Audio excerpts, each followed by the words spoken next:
noticed the government's demonstration, it's just more and more likely that you have a big protest, that there's going to be some kind of violence. Something's going to happen like that. And you're right, so a lot of it's vandalism. What happened in Oakland, though, is that they were, I mean, usually I think with the anarchists, it's like target only big companies, you know, that kind of represent, you know, what's kind of the aggression. In Oakland, it was mom and pops. And then in San Francisco, there was one night that it went through the Mission District. And you all familiar with the lunch history in the Mission? It's a area that's getting gentrified. There's a whole sub-issue of gentrification and, like, you know, fuck the yuppies. And so they went through and, you know, it was dressed like Black Bloc. And they went through from Dolores Park and just went on, it's like 100 of them, and they started smashing windows at fancy restaurants. There was one restaurant where people still eating inside. They were screaming, they were smashing the windows, and they were, you know, putting, you know, nails and Lexuses and that kind of thing. So it was kind of a class gentrification thing going on there too. You know, it's just hard. I mean, I just kind of, you know, follow the group. You know, I mean, I try to stay close to the front line. Or I mean, any war is easier to. I mean, just like Kate said, you can't be everywhere, and there's Occupy Oakland is kind of hard to keep up with because a lot of the really good stories happen at night, and they would just take off on their own somewhere. But I just stay with people. You know, and it's not really rocket science. Just one of the big debates, you know, after the Seattle protests, and it maybe carries over into some issues, is whether it was the melee sparked by the Black Bloc that actually brought national and international attention to this organization called the WTO. And I'll be honest that it wasn't until I heard, you know, I was a grad student at the time, and it wasn't until I heard that there was a melee going on that I had ever even heard of the WTO. And so my question to you is, as someone who has covered so many different, you know, protests over the years, how important is, you know, some kind of melee in order to get established media's attention on these issues? I hate to say it, but in that case, you know, they're probably right. I mean, I don't think that. I mean, I think it became a household word after that. You know, there was all these images of the, you know, the police billy clubs and tear gas in Seattle. I forget how many arrests it was, like 2,200 arrests. It was crazy. So yeah, I mean, I think if you want to bring the world's attention, you know, to this obscure organization, which is setting huge policy, then probably that they were effective. The question is, after that, I mean, then what happens? Because it then became kind of, well, this is kind of what we do at every protest, you know. So, like Cancun, they were in another country, there's a different culture, and they weren't really okay with the violence at all in their protest. And yet the WTO kind of imploded anyway, because there was a big divide between the Northern Hemisphere and the developing world on a lot of issues on equality. But yeah, I definitely think that if that's the tactic, that was successful. Yeah. For arrests, that was one. It's so easy to get into the newspaper. Editors are like, wow, you know, it's conflict. It's like a headline. And I'm curious. I mean, I find it really hard to keep editors interested in a protest when it's not like conflict. And like, I'm always pitching various protests, and I think like there's like this like sort of protest fatigue. Well, and yeah. it's like, how do you, and then the protesters are like, why do you only write about us? That's true.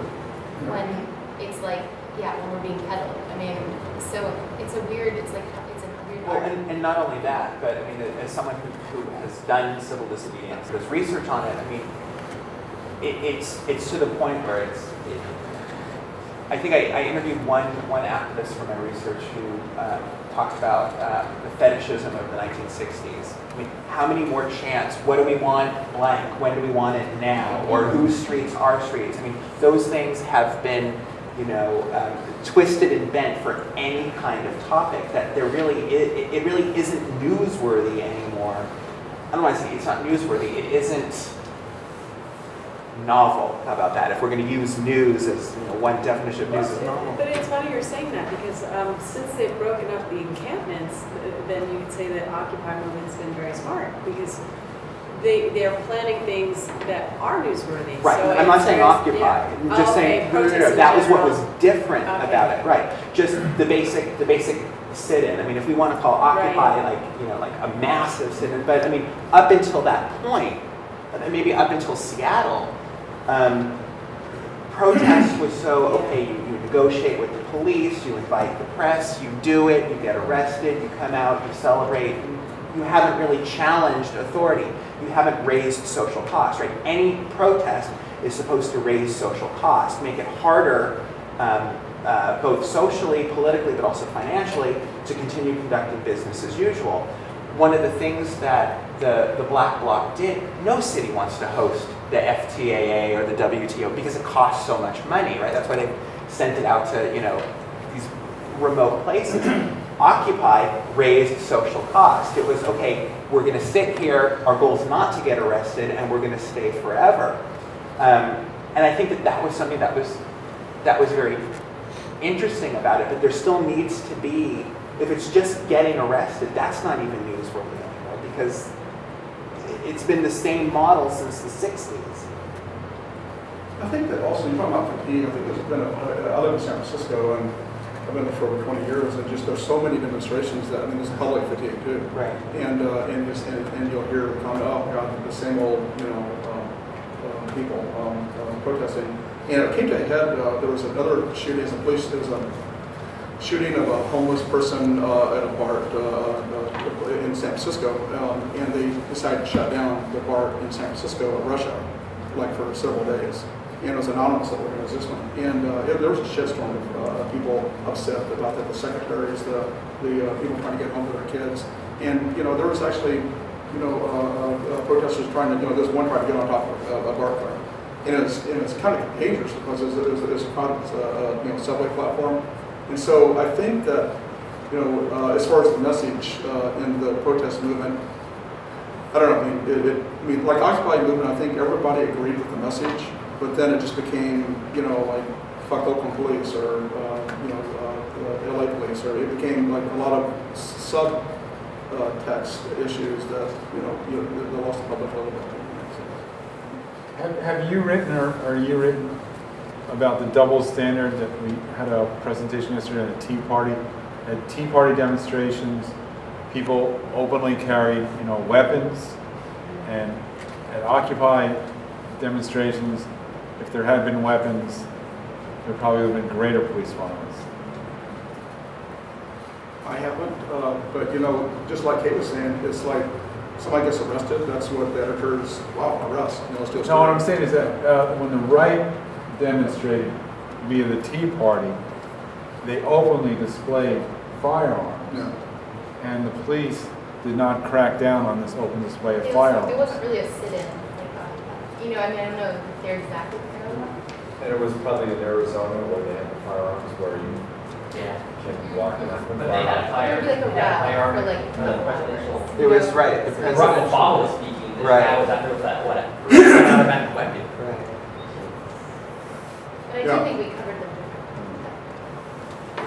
differently. You do cover them differently. Yeah, it's more overtly political though. I mean, Tea Party was really about getting, or at least it quickly became, whereas Occupy didn't quickly become about getting elected officials that share, our worldview. And seeing, especially when we had the NATO protests in Chicago, and there was a lot of Occupy demonstrators there, it seemed like a lot of the, especially TV news that was covering it, they're going up to random people and they're saying, why are you here? Can you tell us? And I don't know if this was purposeful or not, but time and again they talk to these people who are like, we're just here to, and they weren't actually saying anything, which made them look like idiots. It made the whole protest and the whole movement just look stupid, and it made them look like, they are just, awkward college kids complaining, or whatever, people were saying about it.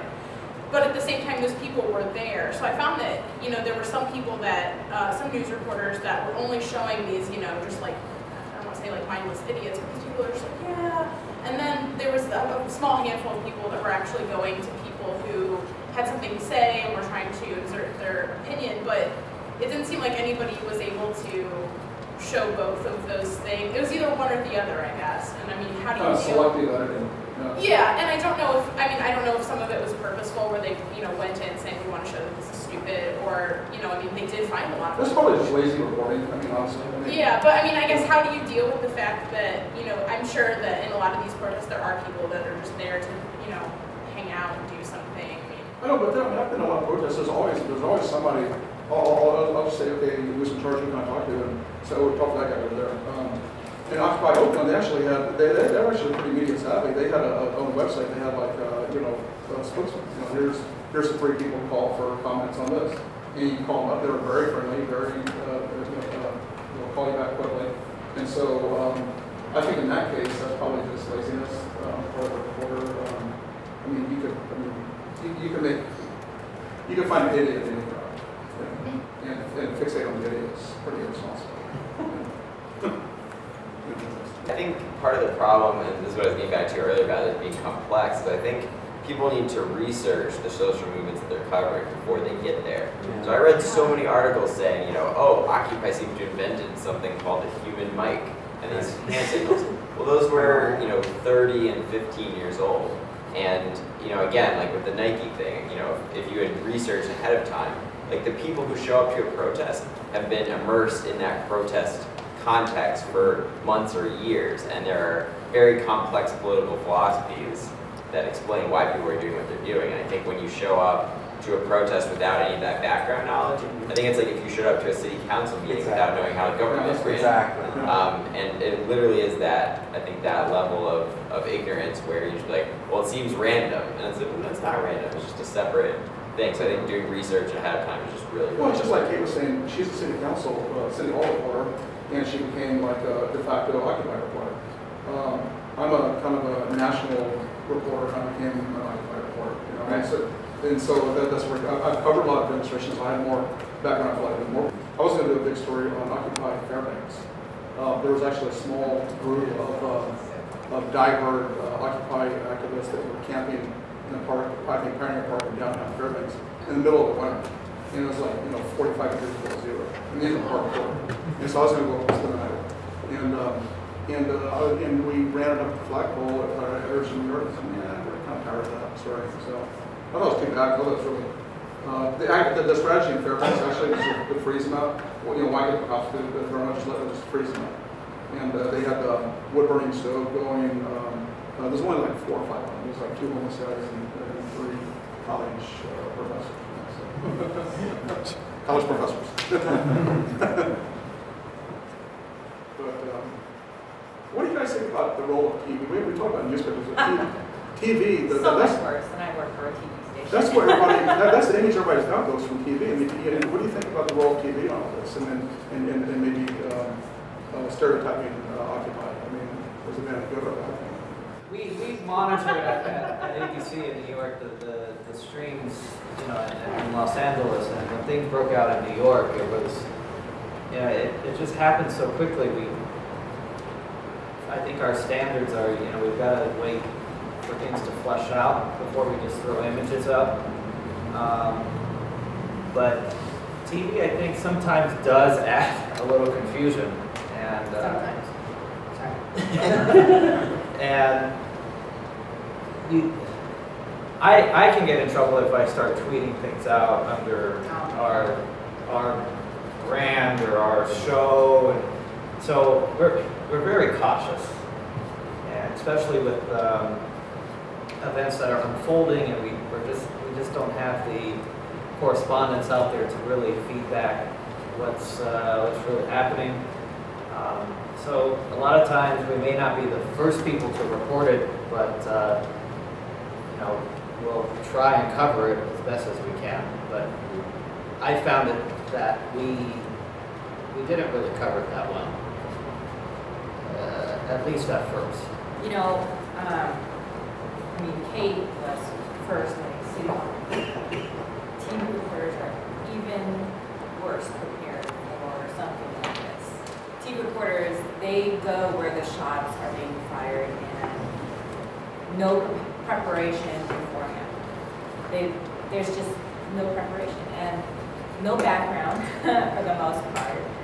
So, I mean, I don't know to expect credibility with something as complex as like Occupy NWP. Well, there's that, but I also witnessed, especially with Fox, they would go after the more extreme and purposely, so some of them Of I course. think knew what they were Well, I mean, they doing. have an angle, and I think everybody knows that, so I mean, to expect anything less. No, yeah. Or more. But then, if anything, they have more background when they go.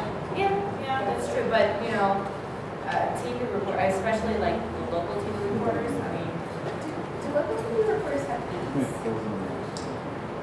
They're like county, Yeah. well, at my station, it's countywide. I don't think anyone, and then there's a politics. So it seems like really random. Yeah, it is very random.